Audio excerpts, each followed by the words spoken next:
स्वागत है आपका हमारे चैनल में। मैं रानी गुप्ता आपके साथ और बड़ी खबर सामने आ रही है। आपको बता दें कि मनीष सिसोदिया के खिलाफ सीबीआई ने लुकआउट सर्कुलर जारी कर दिया है। आपको बता दें इसको लेकर के अब राजनीति शुरू हो गई है। जहां अगर हम आम आदमी पार्टी की बात करें तो अरविंद केजरीवाल और मनीष सिसोदिया इसको मिलकर के सीबीआई और सरकार की नौटंकी बता रहे हैं। और इसी के साथ ही मनीष सिसोदिया ने ट्वीट करते हुए यह कहा कि लुकआउट नोटिस जारी करने का क्या मतलब है, मैं दिल्ली में ही हूं, मैं कहीं भाग नहीं रहा हूं, आप बताइए मुझे कहां आना है। तो इसी को लेकर के अब बीजेपी ने पलटवार करते हुए मनीष सिसोदिया पर जमकर निशाना साधा है। आपको बता दें कि कपिल मिश्रा, मनोज तिवारी, दिल्ली बीजेपी के प्रदेश अध्यक्ष आदेश गुप्ता, तमाम बीजेपी नेताओं ने कटाक्ष करते हुए कहा कि आप एजुकेशन मिनिस्टर हैं दिल्ली के, लेकिन आपको ये नहीं पता कि लुकआउट सर्कुलर क्या होता है, सीबीआई ने जो नोटिस जारी करी है उसका मतलब क्या होता है। आपको बता दें इन बीजेपी नेताओं ने उनको मायने भी बताए और इसी के साथ ही नसीहत भी दी और ये कहा कि आप अपने आप को बेस्ट एजुकेशन मिनिस्टर साबित तो करते हैं, लेकिन आपको लुकआउट सर्कुलर नोटिस का मतलब भी नहीं पता। उन्होंने कहा कि सीधे तौर पर लुकआउट सर्कुलर का मतलब होता है कि कोई व्यक्ति जो कि किसी भी तरीके से अपराध में लिप्त है वो विदेश ना जा सके, देश छोड़ करके फरार ना हो सके, इसलिए सीबीआई और ईडी के द्वारा ये नोटिस जारी की जाती है, ना कि इसलिए कि आप अपने देश में नहीं मिल रहे हैं या फिर आप कहीं खो गए हैं इसलिए ये नोटिस जारी नहीं की जाती। आपको बता दें कि सीबीआई छापेमारी के बाद दिल्ली के डेप्यूटी सीएम मनीष सिसोदिया के खिलाफ अब लुकआउट नोटिस जारी कर दिया गया है, जिसके बाद उनके देश छोड़ने पर रोक लग गई है। आपको बता दें कि सीबीआई की ओर से लुकआउट सर्कुलर जारी किया गया है। इसी के साथ ही बताया जा रहा है कि कथित आबकारी घोटाले से जुड़े बाकी सभी आरोपियों के खिलाफ भी ये नोटिस जारी किया है, जिससे कि कोई भी देश छोड़कर फरार ना हो पाए। आपको बता दें मनीष सिसोदिया समेत कुल 13 लोगों के खिलाफ लुकआउट सर्कुलर जारी किया गया है। आपको बता दें इस नोटिस पर मनोज तिवारी ने कहा कि दाल में अब कुछ काला नहीं बल्कि पूरी दाल ही काली है। अगर कुछ गड़बड़ नहीं है तो दूध का दूध और पानी का पानी होने का इंतजार करें।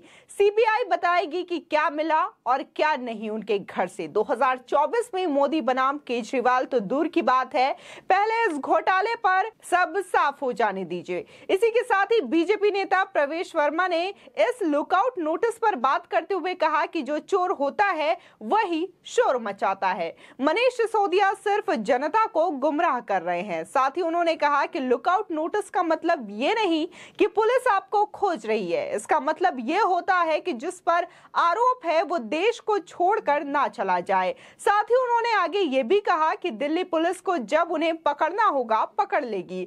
प्रवेश वर्मा ने आम आदमी पार्टी के नेताओं द्वारा इसे नौटंकी बताए जाने वाले बयान पर कहा कि जब तक सीबीआई सारे सबूत लेकर आएगी इनको ड्रामा ही लगेगा। आपको बता दें कि लुकआउट सर्कुलर नोटिस पर दरअसल मनीष सिसोदिया ने ट्वीट करते हुए ये कहा कि आपकी सारी रेट फेल हो गई है, कुछ नहीं मिला, एक पैसे की हेराफेरी नहीं मिली। अब आपने लुकआउट नोटिस जारी किया है कि मनीष सिसोदिया मिल नहीं रहा। ये क्या नौटंकी है मोदी जी, मैं खुलेआम दिल्ली में घूम रहा हूं, बताइए कहां आना है, आपको मैं नहीं मिल रहा। इसी के बाद दिल्ली के मुख्यमंत्री अरविंद केजरीवाल ने भी एक ट्वीट कर लिखा, ऐसे समय में जब आम आदमी महंगाई के खिलाफ लड़ रही है, करोड़ों युवा बेरोजगार हैं, केंद्र सरकार को सभी राज्य सरकारों के साथ मिलकर बेरोजगारी और महंगाई से लड़ना चाहिए। इसके बजाय हर सुबह वे ईडी सीबीआई का ये खेल शुरू करते हैं, ऐसे कैसे देश आगे बढ़ेगा। इसी के साथ ही आपको बता दें कि जिस तरीके से अरविंद केजरीवाल इसको नौटंकी बताते हुए नजर आ रहे हैं और ये कह रहे हैं कि रोज सुबह ईडी और सीबीआई का ये खेल शुरू हो जाता है, तो वहीं मनीष सिसोदिया ने भी इस लुकआउट सर्कुलर पर रिएक्शन देते हुए यही कहा कि ये केंद्र सरकार के द्वारा की जा रही नौटंकी है, यानी कि सीबीआई और ईडी जो जांच कर रही है उसको सीधे तौर पर अपने आप को कट्टर ईमानदार की सरकार कहने वाले लोग इसको एक नौटंकी बता रहे हैं, रोज रोज का खेल बता रहे हैं। उनके लिए ये मायने नहीं रखता कि दिल्ली के राजस्व को जो 144 करोड़ का घाटा हुआ है उसकी बातें सामने आए, उसके सबूत सामने आए, उसकी सच्चाई सामने आए। बल्कि वो इसको नौटंकी और खेल बता रहे हैं। इसी के साथ ही आपको बता दें कि केजरीवाल के ट्वीट पर ही रिएक्ट करते हुए बीजेपी नेता कपिल मिश्रा ने कहा कि जब आम इंसान इतनी मुश्किलों में है तो दारू का धंधा क्यों कर रहे थे केजरीवाल जी। इसी के साथ ही मनीष सिसोदिया के ट्वीट पर भी बीजेपी नेता कपिल मिश्रा ने रिएक्शन दिया और लिखा, क्या दिल्ली का शिक्षा मंत्री इतना अनपढ़ और मूर्ख है कि लुकआउट नोटिस का मतलब नहीं समझता। लुकआउट नोटिस का मतलब है कि आप देश से बाहर भागने की कोशिश करोगे तो रोक लिए जाओगे। आपके शराब घोटाले के 2 अपराधी विदेश भाग चुके हैं। आपको बताते हैं कि आखिर ये लुकआउट सर्कुलर नोटिस क्या है, जिसको लेकर के बीजेपी और आम आदमी पार्टी आमने सामने हैं और इसी के साथ ही मनीष सिसोदिया के शिक्षा मंत्री होने पर भी सवाल उठाए जा रहे हैं।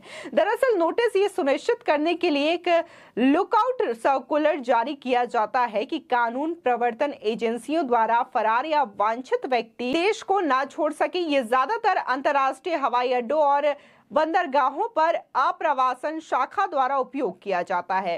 कुछ मामलों में पुलिस देश के बाहर किसी व्यक्ति की आवाजाही पर प्रतिबंध लगाने के लिए अदालत का दरवाजा खटखटा सकती है।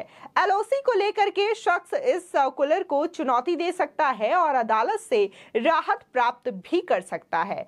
लुकआउट के तहत नंबर 1, आरोपी के देश छोड़ने पर पाबंदी लग जाती है। वहीं दूसरा, इमिग्रेशन चेक पॉइंट्स सी पोर्ट के लिए होता है। तीसरा, देश छोड़ने की कोशिश में गिरफ्तारी भी संभव है। चौथा, जांच एजेंसियां लुकआउट नोटिस जारी करती हैं। पांचवा, ज्यादातर ईडी या सीबीआई ये नोटिस जारी कर सकती हैं। आपको बता दें कि शराब के ठेके में जिस तरीके से हेराफेरी को लेकर के शुक्रवार को सीबीआई 14 घंटे तक अरविंद केजरीवाल के डेप्यूटी सीएम मनीष सिसोदिया के घर पर खाक छानती रही, कल आम आदमी पार्टी ने उन ठेकों का नया राजनीतिक मतलब निकाल दिया। आम आदमी पार्टी ने दावा किया कि बीजेपी को चिंता शराब के ठेकों में गड़बड़ी की है ही नहीं, बल्कि उनकी चिंता तो 2024 में सत्ता के ठेके की है, जिसमें नरेंद्र मोदी के सामने अरविंद केजरीवाल सबसे बड़े कैंडिडेट बनकर उभरे हैं और इसलिए ये छापेमारी हो रही है। आपको बता दें कि जिस तरीके से देखा जा रहा है कि दिल्ली के राजस्व को इस नई आबकारी नीति के तहत 144 करोड़ रुपए का घाटा हुआ है और इस मामले में सीबीआई अपनी जांच कर रही है, जिसको लेकर के दिल्ली के डिप्टी सीएम मनीष सिसोदिया के घर पर ईडी की रेड की गई थी, छापेमारी की गई थी। ईडी को कई अहम दस्तावेज और सबूत भी उनके हाथ लगे हैं, लेकिन इन सब मामले को जहां जिस दिन रेड पड़ी थी, यानी कि परसों की अगर हम बात करें, तो उस दिन आम आदमी पार्टी यही कहते हुए नजर आई थी कि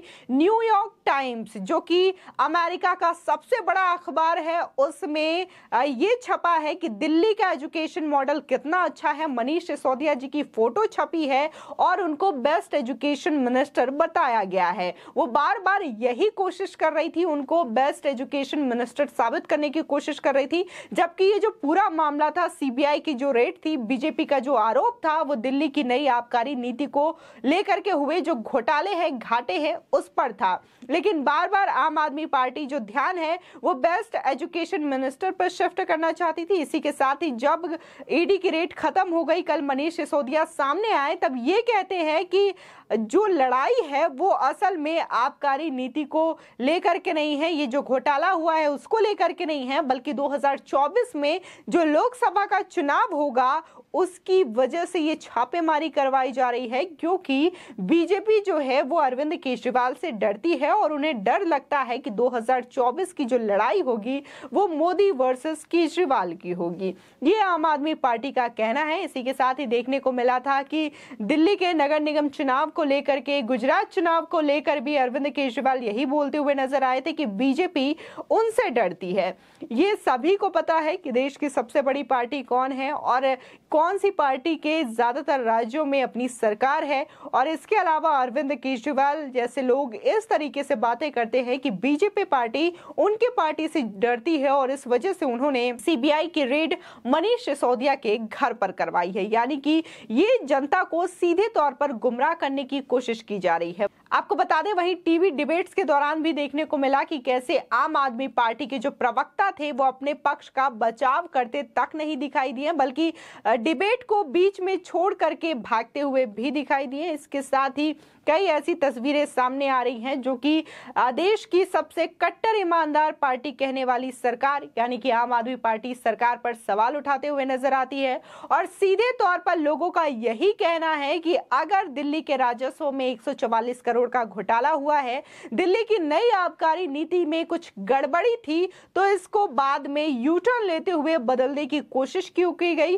अगर 144 करोड़ का घाटा हुआ है तो मनीष सिसोदिया इसमें सीधे तौर पर जो जांच हो रही है उसमें योगदान क्यों नहीं देना चाहते। आम आदमी पार्टी इसको लेकर के बात क्यों नहीं कर रही है, इसको लेकर के बात क्यों नहीं कर रही है, आबकारी नीति को लेकर के क्यों बात नहीं कर रही है, बल्कि वो या तो ध्यान बेस्ट एजुकेशन मिनिस्टर की ओर शिफ्ट करने की कोशिश कर रही है या फिर आने वाले 2024 के लोकसभा चुनाव की ओर। लेकिन वो कहीं भी दिल्ली की आबकारी नीति में जो हुई घोटाले हैं उस पर बात करने के लिए तैयार नहीं है। इसी के साथ ही कहा जा रहा है कि मनीष सिसोदिया की गिरफ्तारी लगभग तय है। आपकी इस खबर पर क्या राय है, हमारे कमेंट सेक्शन में जरूर बताएं।